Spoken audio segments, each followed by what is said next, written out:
Octopus UFC picks.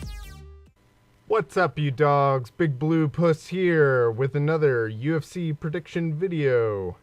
I tried to get this up during about the time of the McGregor fight, but the lines were unavailable until today, being Tuesday. I hope this gets up Tuesday night by the time I'm done editing and rendering. If not, it'll be up Wednesday, but just to let you know, that's when the lines were made, were on Tuesday. Let's do a quick recap of my last predictions, and then we'll get into the new ones. There were only 7 available points due to the last-minute opponent change for Uriah Hall, and I just told you guys to mark that one as don't send a prediction in for that one. I did lose what I thought was a close decision in the Park T-Bow fight.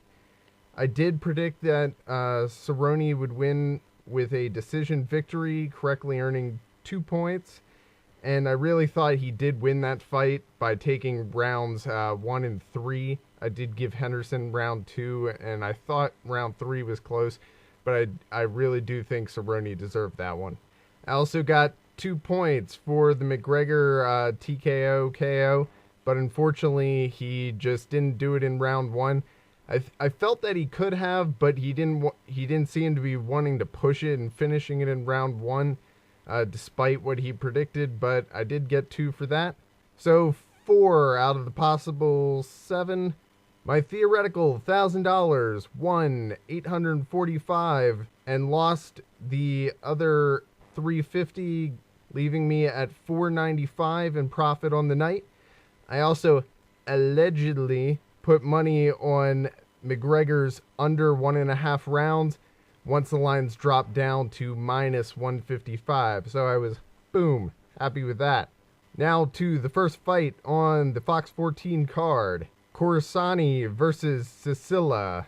Most important to note that this is the closest fight on the card as far as odds go. Corsani has 5 UFC fights with 3 consecutive wins before he lost his last 2 by TKO or knockout.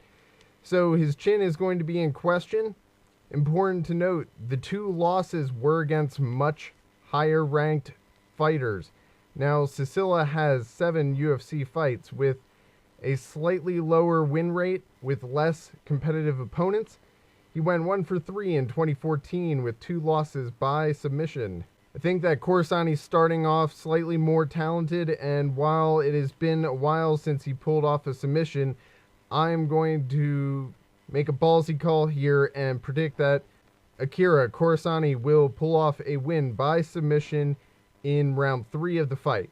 So unfortunately not an underdog pick in the closest fight, but a risky finish pick for this fight.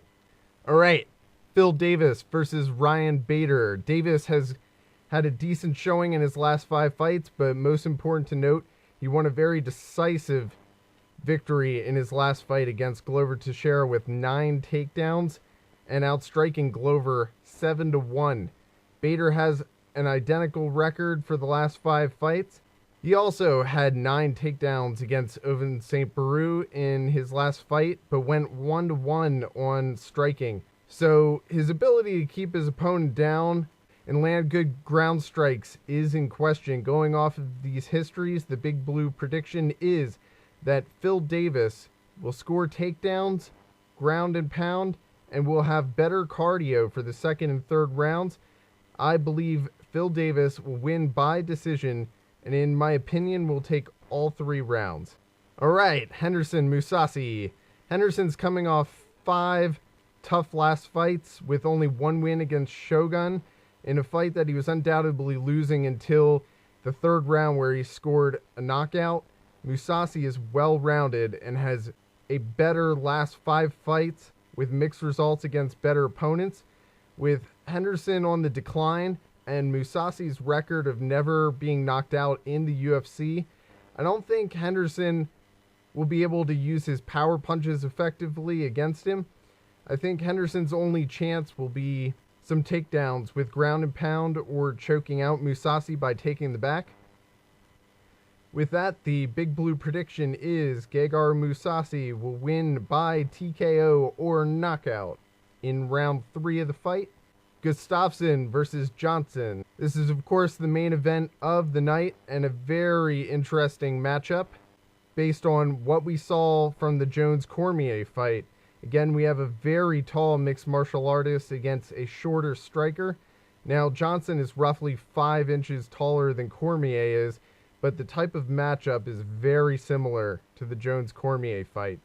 To note, Gus's striking is less diverse than Jones, but he has very high-level boxing with an excellent jab. And Johnson is larger than Cormier and may have a little more power, but who is not as good of a wrestler. I actually think that Cormier could have won that fight with a better game plan had he stayed in that clinch distance and kept landing the uppercuts that he was scoring so well with. It really killed him when he stood back and got picked apart. When Gus fought Jones, we learned that he has a hell of a chin, which could play a big factor should Johnson start landing his favorite uppercuts at clinch range. I think that Gus's improved wrestling along with his size will be a big benefit in comparison, as Jones didn't have a huge wrestling advantage against Cormier. With that said, the Big Blue prediction is that Alexander Gustafsson will win by scoring a TKO or KO late in the fight. Let's say somewhere towards the end of round 4. Now, unfortunately, there weren't any underdogs that I found favorable enough for this one. But let's talk money lines, which tend to be as even as it can get. So let's do this. Let's go ballsy again, and I will go out on a limb and put all of my eggs in one basket.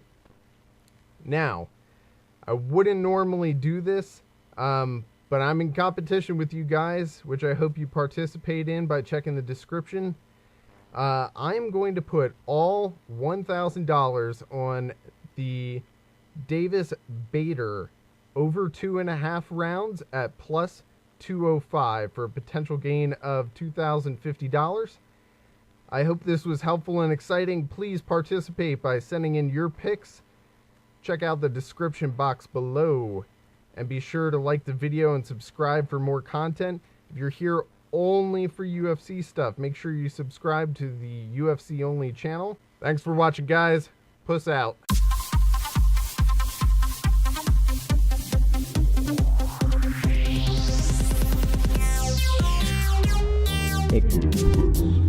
UFC picks.